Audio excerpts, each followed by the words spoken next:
20 million quid in today's money isn't big.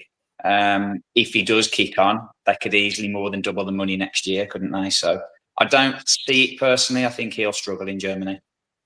Yeah, I think he'll. We shall see. I don't know. I'm glad just Wolves have recouped the money anyway, so I'm pleased about that. Rhys, let's move on to Goncalo Gedge now. One from the Mendes sort of stable, but a guy for me that massively disappointed. You see his goals on YouTube and what he was capable of and what he was doing. He was absolutely fantastic, scoring screamers left, right, and centre, playing wide, playing central. But Rhys, this isn't a guy that lived up to expectations anywhere near it. No, I think you're right. I think with the difference in the Premier League and other leagues, etc., that he just come across and never really got going. To be honest, there's a lot of expectations there with him. Maybe that played a little bit of the part of why it never really kind of worked out. But yeah, maybe he's one of them. I don't think he's going to be massively missed, and I think he definitely can be replaced with what we're signing, what we're bringing in. Yeah, again, I'm not sure he was one of those players that ever really wanted to be here. I felt like it was a push kind of move. Now, for me, there's a clearly talented footballer there that can do a bit of everything. He can run with the ball, he can cross, he can shoot. It just felt, you can see sometimes that a player that isn't really that bothered, and he sort of gave me that vibe that he was sort of like being made to play here as opposed to really wanting to be part of the plan. Yeah, potentially. Like I say, maybe I had a feeling he was crossed when he thought, I'll go to the Premier League, see if I can prove something, and then potentially looking elsewhere and maybe looking to kind of catch eye with other teams. You don't know, but yeah, it's never really happened for him, and maybe he just got, when things don't come knocking for him, then yeah, maybe he just thought, well, he was one of them and kind of just waiting for his chance to get out. Then really, yeah. He's a player for me that sometimes, when he came back into the team, you thought, oh, he's actually done all right today. He's back. Maybe we could see something for him. And then he just drift off. And I don't know if training was an issue, but for me, there's a footballer, but he really didn't want to be there. Again, though, Rhys, what does it say about Wolves' business when we've let him go for 4 million euros, which is like about £3.2 million compared to like the 27 million we paid for him, 4 years ago? Oh, it's frustrating because, like I say, you want to recuperate the money, and especially with how the transfer market is these days, people are going for ridiculous amounts of money. So for 4 million from him it's nothing, is it really? It's pocket change for most teams. So I think it's bad business on our part, really. But then again, I suppose he's getting old, and if you want to call him getting old, he's 28. So maybe this wanted. I was 28, yeah. Yeah, that's been a long time. If I was 28, it'd be black and white. This TV, wouldn't it? Yeah, like I say, maybe they're just looking, thinking, well, we'll try and bring someone younger in. And just thought, well, if you can kind of get him off the books now, then we will. Yeah, I think as well, we'll look at the same we mentioned about Fabio Silva. I think this is a guy that was one of Wolves' top earners. I mean, again, I don't know, you're only reading off the internet, but around the sort of 70 grand bracket, Fabio Silva wasn't far off that. Those guys who are having little to no impact, with the combined 140 grand a week, I mean, that's a huge amount of money for players that are offering little at the size of the club of Wolves. Yeah, 100%. And I think, like I say, when you're talking about that amount of money, you want to be seeing something special from each and every week, or at least putting the effort in, like you're saying. Yeah, I just don't think he was that player, was he really? No, really disappointing time. You are watching the summer season transfer roundup with me, Ryan Lester, from the Wolves Report podcast. Again, just mentioning these boys are all taking part of the Wolves Report squad for the tournament on the 6th of September. We're recording this on the 5th of September. Thank you to Edwards & Co, our front of shirt sponsors. The sleeves last year. ACT or Act Solutions, thank you again, Charlotte, for being part of that. Higgsy, thank you. And also a nod to a friend of mine and friend of many Wolves fans, incredible fundraiser and author Steve Plant. We got permission to put that on our shirt as a nod to him. So yeah, thank you to Planty's family. Moving to the second part of the business, talking about the arrivals over the summer. Now, Higgsy, you'd have to say, looking at it so far, we can't judge the players so far yet, and I'll get everyone else's opinion on this, but is it harsh to say it looks like Wolves look considerably weaker starting this season than they did finishing last season? Certainly in the attacking areas, yeah. I feel like we have got options at the back now, whereas we had a long spell of last season where we were crying out for January to get strengthen the back line, and obviously Agbadou came in and did that and was very, very good for those last 4 or 5 months of the season. Defensively, I know we've shipped a few goals, but I feel like we've got options to change it around, and I think we need to find the right partnerships in there. There's obviously, as you mentioned earlier in the show, there's new wing backs coming in. We've signed new centre halves as well. Mosquera's back to fitness, so we need to find those right partnerships at the back. But attacking wise, I feel like we're a lot more struggling for quality in those attacking areas. I know we didn't touch on him in the last slide, but even the likes of players like Sarabia coming off the bench and that moment gave us at Ipswich away last season, obviously United away, we're just lacking quality. We've signed a lot of big, powerful athletes, but I haven't seen that quality there yet. Obviously, for Lopez, we want to turn into that player, but very young. Again, we've done it with Fabio Silva, where we've signed a player with very little experience. I hope he comes good. He showed some flashes last week when he come on, but changed the game for me when he came on. Yeah, Arias, it's going to take him a while. He's obviously had a bit of a different period than most of the players in Europe, because he's been playing in South America and playing the World Club Cup. Let's remember when Cunha came in, it took him 6 months to get up to speed. So we can't put too much expectation on him either. But at the same time, we just need to find a way of winning some games of football before it gets to like it did last season, October. Then O'Neill goes in, end of November, start of December. Then Vitor came in. We can't be in that position again. And already the teams that we sort of pinpointed at the start, okay, they're going to struggle. Every single one of them's won after 3 weeks. Yeah, Sunderland have won too. It's going to be tough. I want to get everyone's opinions on this. So Tom talked about the defence then. Now, I think defensively, we're pretty well stacked across the back. I mean, we've got Krejci come in, more of a footballing centre-back than defender. Agbadou, not quite found the form, but for those sort of 10, 15 last season, he looked like a £50 million centre-back. And the one I want to talk about briefly is Jhon Mosquera. I'm a big fan of Jhon. I know he got injured, and I think Gary O'Neill's season would have gone a bit different if he hadn't got injured at Villa last year. But I thought he was really good in the week. Brad, I really like Jhon Mosquera. Is he someone that you see going forward as being part of the team, or is he going to be very much on the outside? No, for me, I agree. He's a unit. He's big. He's strong. He can play a little bit from the bits that we have seen of him. So for me, yeah, he definitely fits into that back line. I think all the centre halves really are almost on par with each other, and there'll be some fierce competition between them to actually see who's going to be competing in those positions. So I think that in itself should thrive, and Mosquera hopefully is one of those who you need to step up a little bit of a level. But I do see the positives there in him, and can see him being that man. Yeah, I'm a big fan. Moving on to Totti, Grezza. Now, again, I'm just giving you left-footed footballers to talk about. I think it's only fair. But Totti, for me, he seems to have a 9 out of 10 game when no one goes past him, or he drops in a 3 out of 10. And this season, we've not really seen that sort of 8 or 9 out of 10 solid performance from him. For me, that's a bit of a concern. Yeah, he's always very erratic. You never know what he's going to do. And I don't think he knows what he's going to do at times. And I think he gets lucky, potentially. But then statistically, we win a lot of games when he plays football. We get a lot of clean sheets a lot of the time. So, again, whether that's just a coincidence, I'm not convinced by him. I think this new lad, this Krejci, is probably going to come in. I think he's a left footer. So I would imagine long term, he'll slip in there, I would have thought. And then, yeah, maybe Mosquera the other side of Agbadou. Yeah, I really like the sound. And as mentioned earlier on, Rhys, we've got some big old units now. And if Wolves can't start making the most of this, I mean, if we start Tolu and Strand Larsen, it is proper 1970s football with them units in there. And if you put Foy Lopez in the 10, that's another 6'1", 6'2".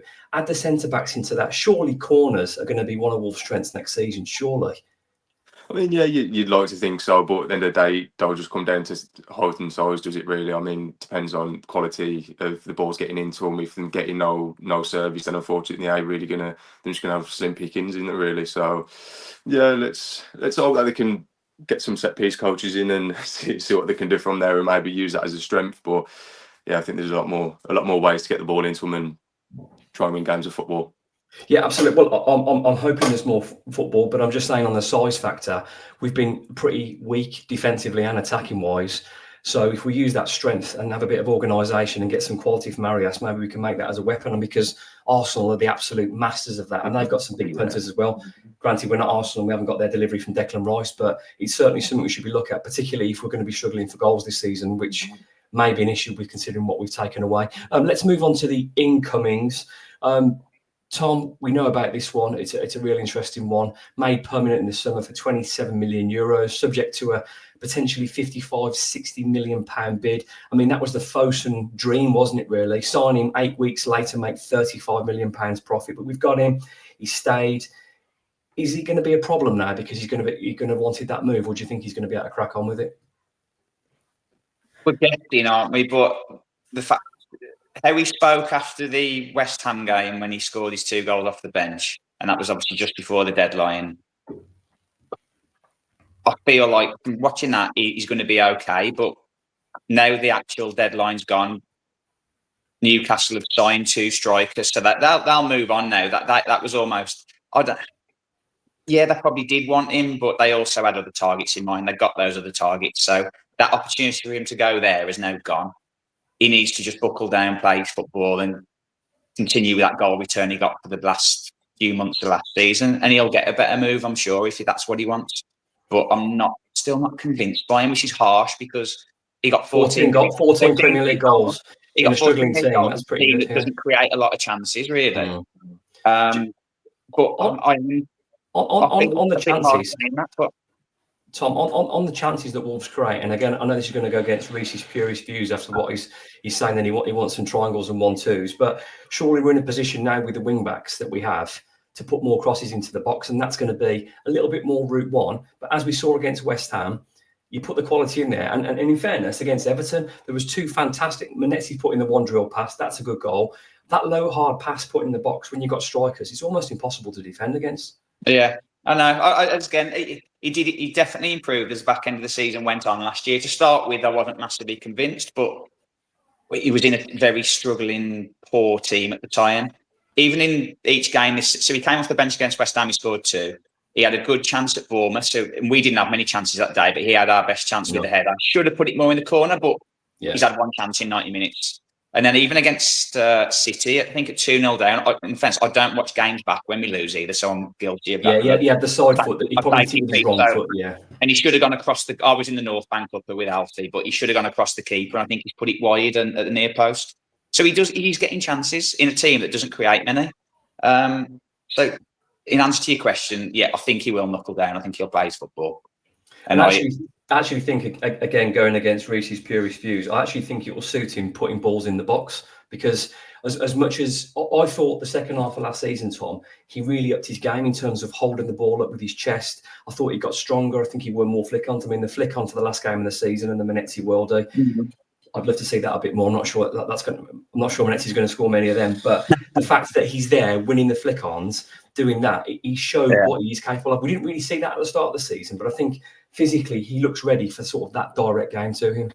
Yeah, and to be fair, Gareth, I don't want to seem like I'm too critical of him, but I am glad he stayed as well, because let's be honest, beggars can't be choosers either. The quality of our players has massively decreased over the last few years, so I'm glad he's staying, and hopefully he has a good season. Absolutely. Brad, moving on to Tolu. I'm not going to try and say his surname because I don't want to sound even more stupid than I already do. Again, I didn't really know a lot about this guy, but he's been top scorer in his league. He won the league in Belgium last year. He seems like a player, again, as you would expect. His stats on winning headers are absolutely incredible. For a big guy, he's got a bit of pace and mobility about him, gets in the right place at the right time. What's going to be interesting for me, Brad, is this somebody that's going to play in a pair, or is he fighting for the position? We're going to see a tweak in system? I almost feel like with the value of him as well, that eventually we're going to see the 2 of them playing up top. Maybe not initially. It might take. He's got to get used to the league. Maybe you'll see the 2 up top in terms of 20 minutes to go. You throw both the big men on, but from the again, I don't know much about him, but from the clips I have seen of him, he looks very exciting. He's a little bit different to Strand Larsen as well, with like you mentioned, with the pace. So you normally you wouldn't have two big men up top together, but because this guy can run, he has got that movement. Maybe they can complement each other, but it's definitely something that I see happening in 5 to 10 games rather than initially throw the pair up there together. I think I know it's only a small segment to judge from, but for me, when Strand Larsen came on and Wolves went with the two big men against West Ham, we looked like a completely different team. Guess it wasn't particularly organised. It was blood and thunder. The midfielders were rattling in, getting the ball back, getting wide, getting crosses in, and it just worked. It looked like we'd found a system that suited Wolves. Not going to talk about it, but that's why I'm disappointed, Sasha, because I thought he'd have been a great option off the bench. But those two big guys with a 10 in behind could certainly be something different that Wolves are looking at this year. No, definitely. But does that have a lot to do with the opposition as well, with it being West Ham at that moment in time? Can you see him doing that against your Arsenal pair with Saliba, Gabriel, with the two of them? Is that really a tactic that's going to get success consistently? Maybe not. But it's definitely an interesting option to have. And again, especially when if you're 1-0 down, you're drawing one each, at least you've got something to throw the buzz at with 20 minutes to go. Yeah, absolutely. Thanks, Brad. Grezza, I've done it again. I'll give you another lefty. It's almost like I've planned it. Fer Lopez, inverted right-hand side.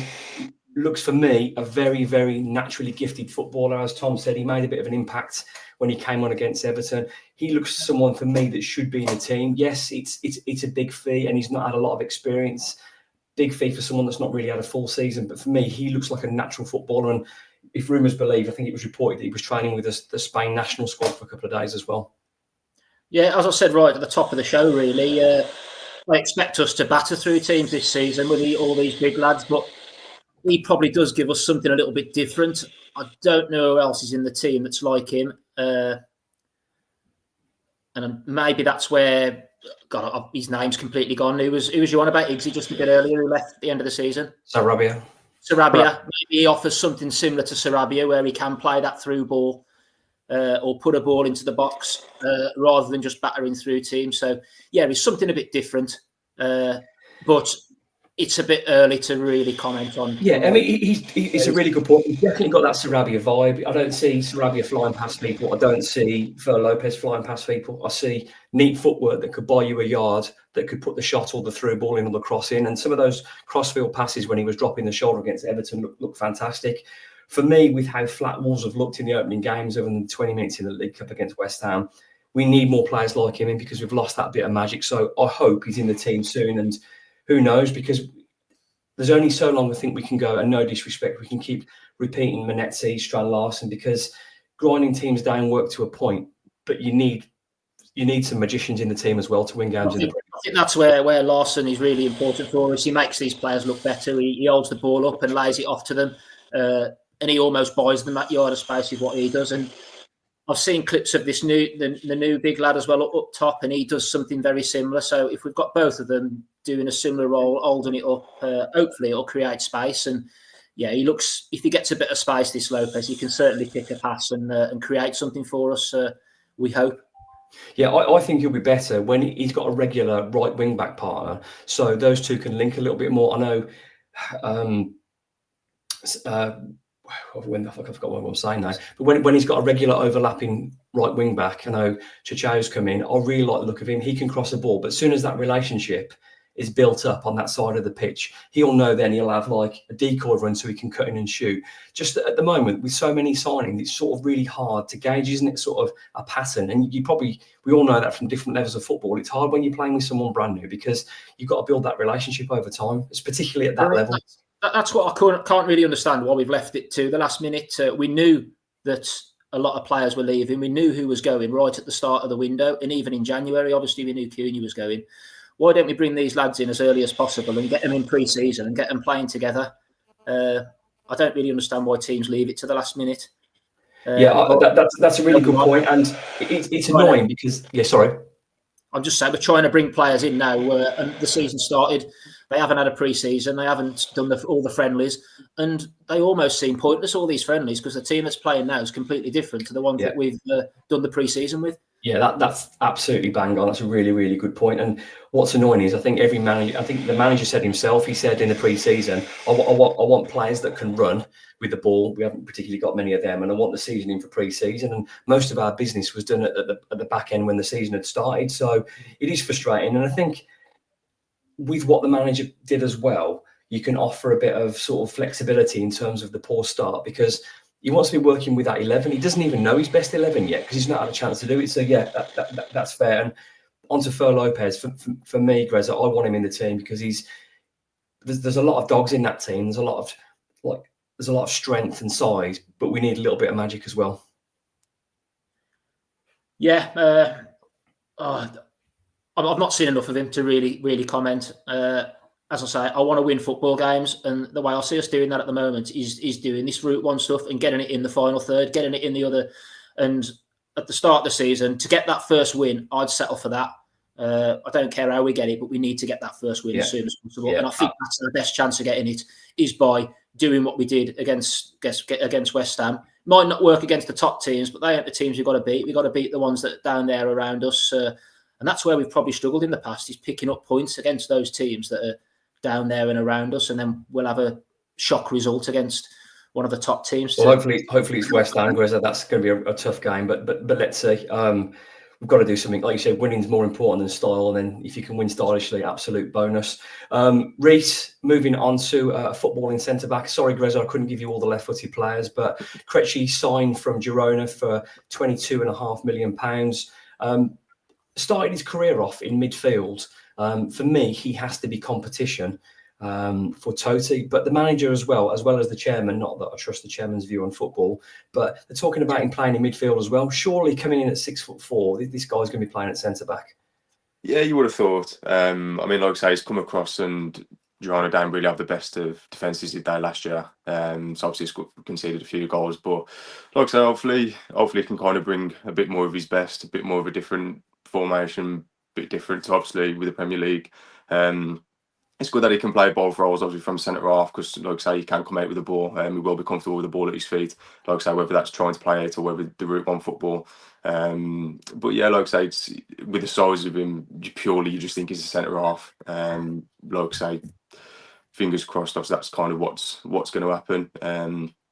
But yeah, like I say, with the pure size of him, it kind of gives us that bit of aerial threat, and like I say, have corners earlier, and then even defending within the box. So. Yeah, the one thing, and I don't want to be disrespectful to Totti, because when he's on form, I mean, he's played against the best. He's played against, like, when he's playing Phil Foden, who's trying to be inverted and cut inside. He's bagged some of the best players and have not had a kick. But when his distribution lets him down, it really lets him down. And for me, this guy adding competition on the left-hand side is a good thing, because when you've got Aït-Nouri, you could blast the ball at him on his own goal line. He's happy to take the ball, do keep-ups, and off he goes because he's so comfortable.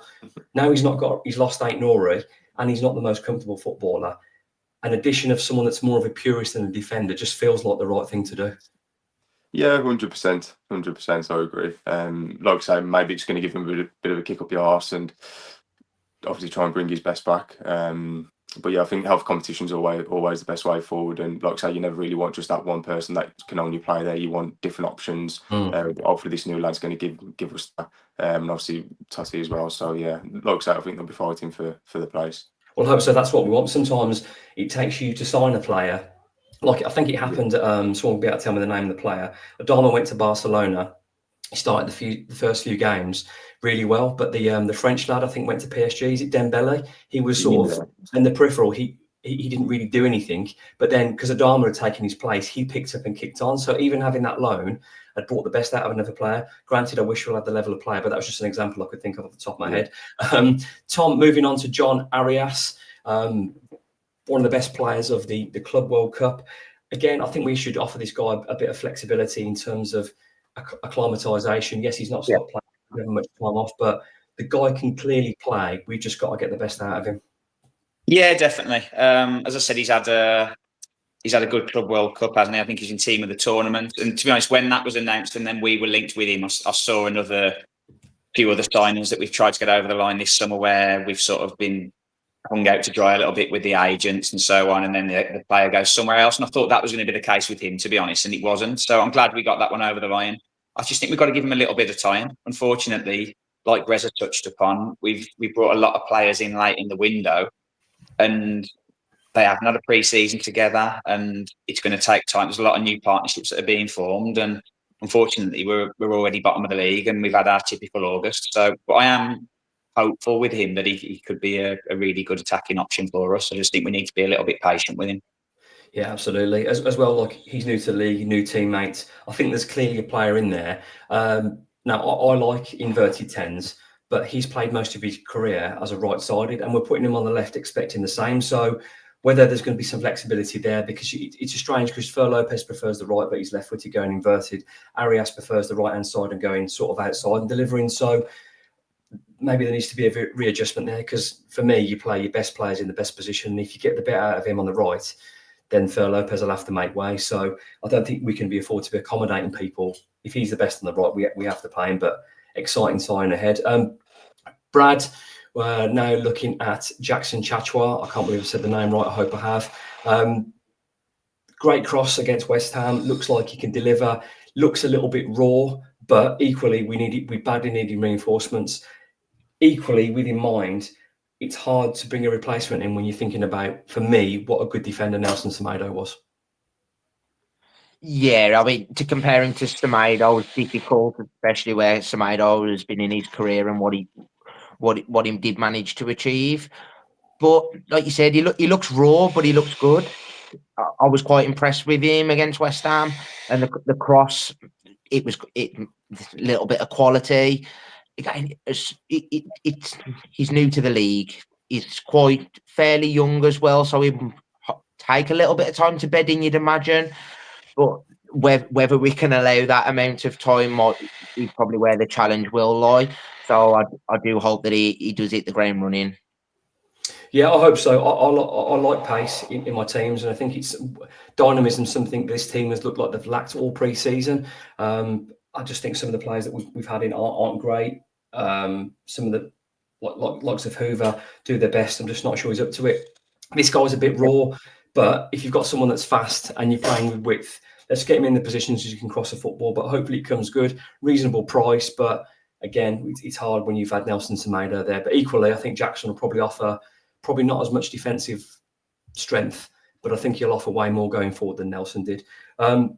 Grezza, incredibly, you're going to move on to David Wolf. It's only left footers for you. I don't know how I've done that. But I think he's had a bit of a slow start. Again, it's hard to judge because we can't really give full judgment on them until they're all settled in. But a fantastic cross against Everton. For me, that's what I've seen in the sort of the show reel, that left low drill ball that was finished really well. So for me, great left-footed, but so far doesn't look particularly quick. No, he's not going to have the flair as what Jhon had. He's going to be another battering ram. And yeah, he's probably going to... You'd like to think he might fill in more as an old-fashioned left-back, and which will give Chachua a bit more freedom to get up and down on the right, perhaps, because, yeah, I don't think he's going to provide quite so much in attack as what he does. So maybe that's the thought process there, that we'll drop to a back four and allow Chachua a bit more freedom. But then Bueno looks as though he's going to push him all the way for that spot. So he's done well. And he's had a good season last season. I didn't see a lot of him, but I think he did well. Was that in the Dutch league? Was he? Yeah, he was on. Yeah, he played, and I think he was playing. Yeah, he was playing European football as well. And the one thing about Hugo that's never been in doubt, that guy can cross a football. I think he started as a left winger in his career and he went back to a left back.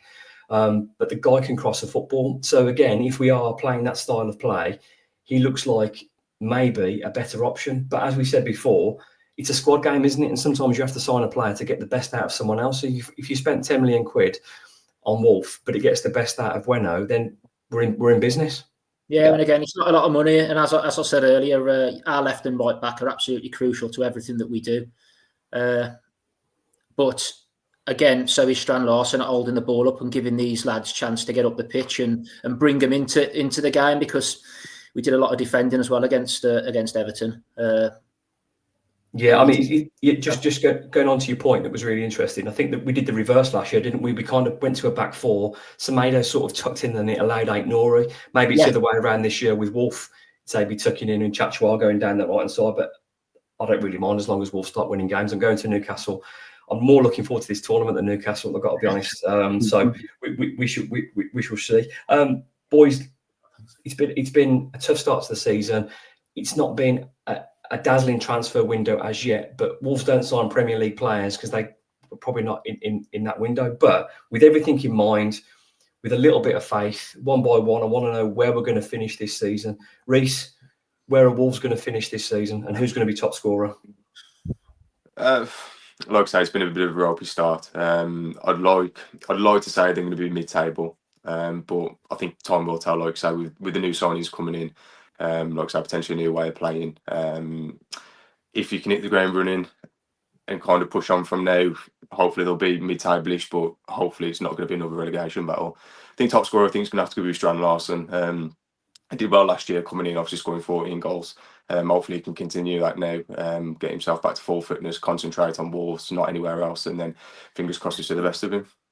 Yeah, I hope so. So I mean, I've got to be honest. I'd take 17th right now, but you give me a bit of faith, Rhys, that we can push on a bit more. But the Wolves have some really, really good players. It's just been a really stiff start to the season with a lot of players doing a bedding. So hopefully we start to see some good. Rhys, thanks very much. Tom, top scorer and where are Wolves going to finish? Top scorer, I'll answer that one first. Jhon Arias.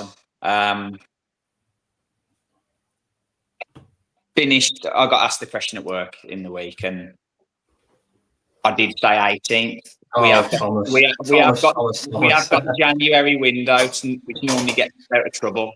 But with the current squad, I just don't think, with the teams that have come up and now they've started, and I don't think Leeds, even before a ball was kicked, I thought Leeds would be okay.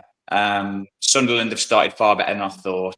I think we're bottom three as it stands. But let's get to January in touch, and then we panic in Jan. We normally sign the likes of the Agbadoos, your Laminas, your Joe Gomez's of the past, and it's enough to keep us up. But at the moment, I'm concerned. So I'm saying 18th. But just to let you know, lads, Tom was captain tomorrow, but things have changed in the last 5 minutes. So we'll move on from there.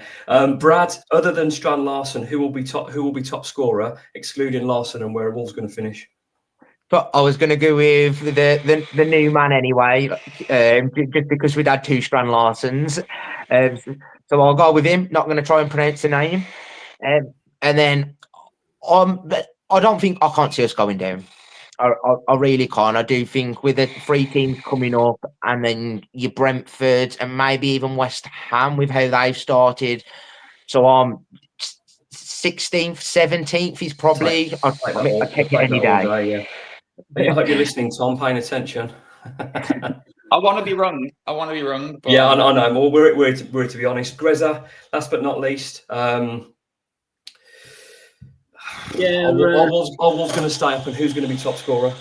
I think before the pre-season, these transfer deadline day signings, I'd have put us in the relegation zone. But I think they'll scrape us out of it, and we'll get 17th. Bit worried about the AFCON as well. We'll lose a few players during that, but yeah, we'll need another good transfer window in January to be sure. I think we'll be battling down there. Top goal scorer other than Larson.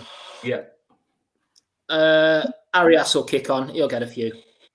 Arias, I like the sound of that. Gentlemen, thank you for coming on the Wolves Report, and also good luck to you all for tomorrow. I'm playing manager, well, more sort of pudding manager, but I'm looking forward to it. I'm delighted you're all joining me, and hopefully we're all talking about a fantastic Wolves Report win.